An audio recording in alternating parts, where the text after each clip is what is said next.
Welcome back to Cannabis Coast to Coast News. I'm Alaina Pinto. Canada has a new prime minister with Mark Carney replacing Pierre Trudeau, and he inherits a mess in the cannabis business. The country that Canada has been successfully exporting their cannabis to is Israel. That Middle East country has now placed a tariff of 165% on those imports, which could be devastating to both countries.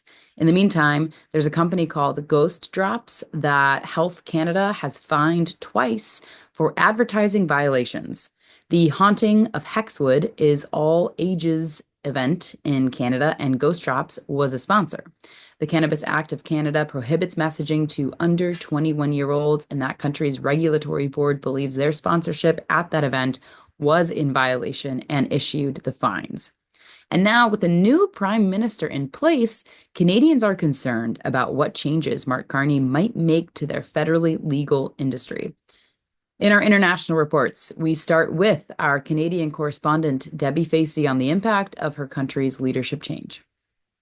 This is Debi Facey with the Canadian Cannabis Coast to Coast News Report. So what we have in Canada this week, which is a big thing, which is our new legislation and our new Prime Minister. With our new Prime Minister coming into play, we are hoping for a better way for us to actually create a more reform and more unison way for the cannabis industry to be more successful. With the overall $43 billion that we have been able to contribute to the GDP and having successfully hired 80,000 people within the sector, we are still finding that normalizing the actual laws and regulations has been a hurdle, and we are hoping for that to become a little bit easier. In Nelson, BC, they are actually proposing to opening up patios, which is something that needs to happen, especially here in Ontario, due to the fact that with most of our safe injection sites, they have been closed, and more people are trying to find safer ways to be able to consume within a larger group of people, especially their buds. So, as I conclude our amazing segment for Canada this week, is overall we are hoping for new legislations, better normalization, better cultivation innovations, as well as just laws that are unison within all of Canada when it comes to cannabis. This is Debi Facey with the Canadian Coast to Coast Cannabis News Report. Peace. I'm Ben Stevens, the editor of Business of Cannabis, with this week's news from Europe for Cannabis Coast to Coast News. Denmark has officially passed legislation which will solidify its long-running medical cannabis pilot programme as a permanent fixture in its national healthcare system, in what has been dubbed a victory for patients. However, it's not such a victory for the Danish cannabis operators. So the country has offered numerous tightly restricted forms of access to medical cannabis for a few years, including a pilot scheme since 2018, which has enabled thousands to access medical cannabis treatment. Last November, the government announced plans to make this permanent, and this week the government officially placed this into law, and the generalised scheme is set to go into effect on January 1st, 2026. The catch for Danish operators currently providing products to this pilot scheme is that despite a lengthy consultation process, the government has all but copy and pasted the framework from the pilot scheme into the permanent one, which comes with some really major flaws. Another of the four access routes previously mentioned alongside the pilot scheme is magistral products. Now, these are custom-made formulations by licensed pharmacies to meet individual patient needs where no other alternative is available. This is where it gets fairly interesting. So there's only one pharmacy in Denmark licensed to create these formulations. It has very, very little regulation, certainly compared to the pilot scheme operators. And it basically means that this one pharmacy can create rival formulations, all but matching the ones these companies have spent years and millions getting approved. The kicker is that for still unexplained reasons, the government provides an 85% reimbursement for patients accessing these magistral formulations. This compares to around 50% for pilot scheme products. But, on average, it's about 37% from what I've read. This means that the single pharmacy dominates around 50% of the market, leaving the other companies to compete for the rest. Not to mention that they are able to charge about 5 times as much for the same products, but patients still flock to the magistral pharmacy because the 85% subsidy means it's still cheaper. While there's still other problems, the lack of action on this major imbalance has companies worried. They now hope that the Ministry of Health, which has been granted full authority to make changes as they see fit, will take action before January the 1st and the scheme launches. That's all for this week. I'm Ben Stevens with Business of Cannabis, reporting for Cannabis Coast to Coast News. The world of hemp continues to grow, and while many states are still trying to ban it rather than regulate it, we recognize that hemp is here to stay. And now, with a trend of multi-state operators already investing in the hemp space with infused beverages and Curaleaf closing its licensed medical dispensary in Florida to open a hemp store, we enlisted a guy who has been part of the hemp industry for years. His name is Kerry Hinkle, and here's this week's hemp report. This is Kerry Hinkle with Bayou City Hemp out of Houston, Texas, and this is your hemp report for Cannabis Coast to Coast News. This week, May 5th, we saw the end of a long debate in the Alabama legislature on how to regulate hemp products. And their answer? Just let alcohol do it. Starting next year, the Alabama Alcoholic Beverage Control Board will begin to regulate how hemp products are made, where they can be sold, and how much THC is going to be allowed in them.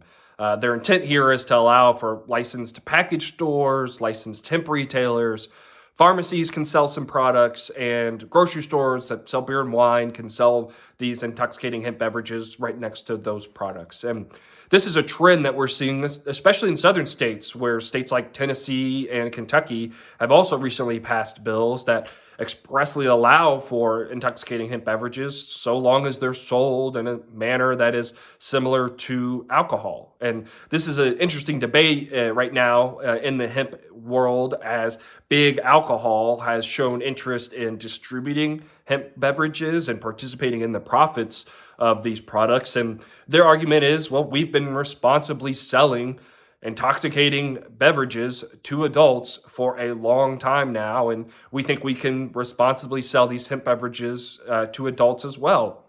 And Hemp's argument is, well, we appreciate the opportunity to be distributed in those channels, but maybe those shouldn't be the only channels that we can be sold in, and maybe we can responsibly sell to adults as well. And while this is a larger debate that's playing out at states across the country and including at the national level, at least we have some clarity in one state in Alabama this week. We'll know exactly what we can sell, where we can sell it, and how we can sell it starting January 1 of 2026. And for better or worse, there's clarity in at least one more state this week.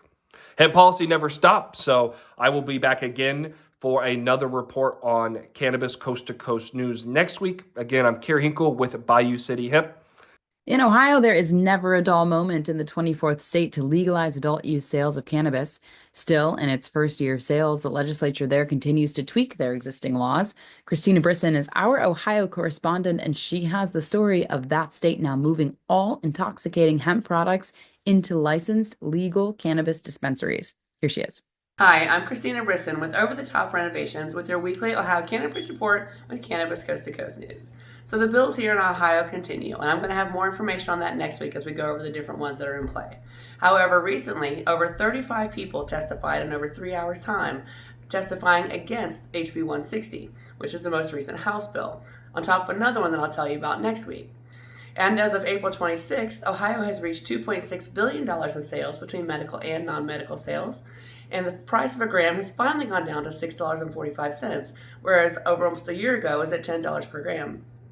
I will have more information next week on the bills, and I look forward to bringing you more details into the political drama that's going on here in Ohio.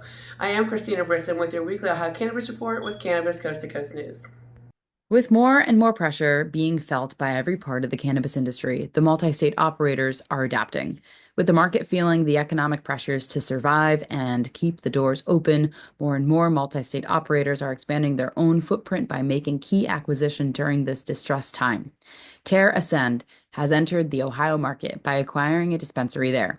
In its first quarter, investors called Trulieve believes that price comparison in many states will set up many more acquisitions, and they are looking to expand their already existing group of over 200 dispensaries. And a completely other story, the Cannabist is purging their portfolio of assets in Florida, Illinois, and California. While some are growing, others are contracting. Green Thumb Industries is sitting back and reports that they are not making any planned move or expansion and acquisition. With more on the publicly traded cannabis companies, here's our man Doug Miller, who is high on Wall Street. I'm Doug Miller from High on Wall Street with this week's Cannabis Stock Report for Cannabis Coast to Coast News. Curaleaf just dropped its Q1 2025 earnings, and while revenue cooled off a bit at $310 million, there's some serious green in the pipeline. International revenue hit $35 million, up a massive 74% year over year, marking their fourth straight quarter of 70% growth overseas. Domestically, revenue slowed 13% year over year, but Curaleaf is staying cash efficient with $42 million in operating cash flow, $26 million in free cash, and a healthy $122 million cash reserve. On the innovation side, Curaleaf rolled out new THC products like Select Formula X, a hemp-based energy drink, and Select Ace, a next-gen vape line, plus Anthem, a bold new pre-rolled brand. They have 151 retail locations and their first ever dedicated hemp store in Florida, but the company is managing a $54 million net loss this quarter. Let's see how the stock chart looks as Curaleaf's tightening operations, betting big on beverages, and staying high on the international expansions. It's trading around 84 cents, and it appears to be pulling back even more, so watch for dips and be sure to trade smart and lock in those profits. And that's this week's Cannabis Stock Report. Reporting for Cannabis Coast to Coast News, I'm Doug Miller. Next up, a report on tribal lands who are getting into the cannabis space in their own sovereign governments. Here's Tina Tasaka with that story and more from Nevada. I'm Tina Tasaka with 420 Technologies, and this is the Nevada and Tribal Nations Report for Cannabis Coast to Coast News. On May 6, Nevada's KNPR released State of Nevada's How is the Las Vegas Paiute Tribe Keeping Its Spot as a Cannabis Leader?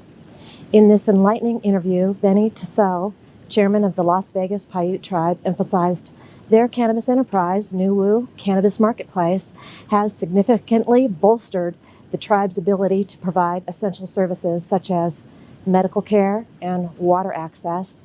The revenue generated from their vertically integrated cannabis operations supports healthcare initiatives for both youth and elders, educational access, infrastructure development, and educational programs. By leveraging their sovereignty, the tribe has established higher cannabis regulations than the state.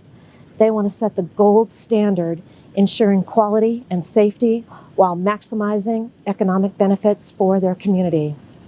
This strategic approach not only enhances the well-being of their members, but also positions the tribe as a model for sustainable economic development within indigenous communities. The Las Vegas Paiute Tribe is actively expanding its cannabis operations to include cultivation and production facilities. Wellness Orchards of Nevada has become the first cannabis company to receive the prestigious Safe Partner Award from Nevada's Safety Consultation and Training Section, SCATS. This honor is awarded to a maximum of 4 businesses annually, recognizing exceptional commitment to workplace safety. Margaret Taylor, Occupational Health and Safety Manager, praised SCATS support.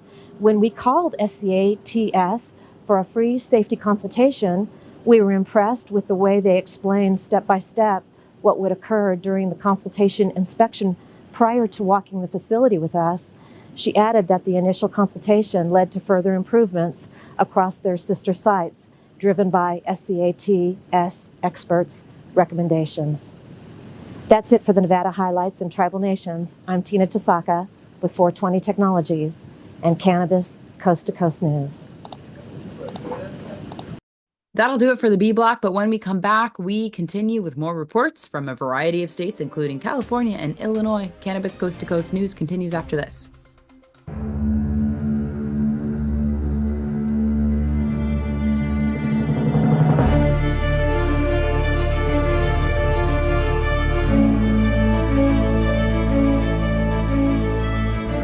what if we're right?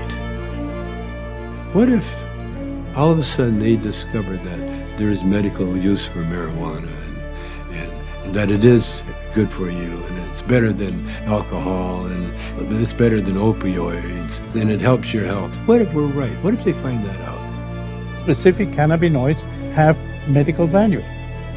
These are facts. I'm here today in hopes to assist in removing the demonized stigma of cannabis and the perception that cannabis is just about getting high.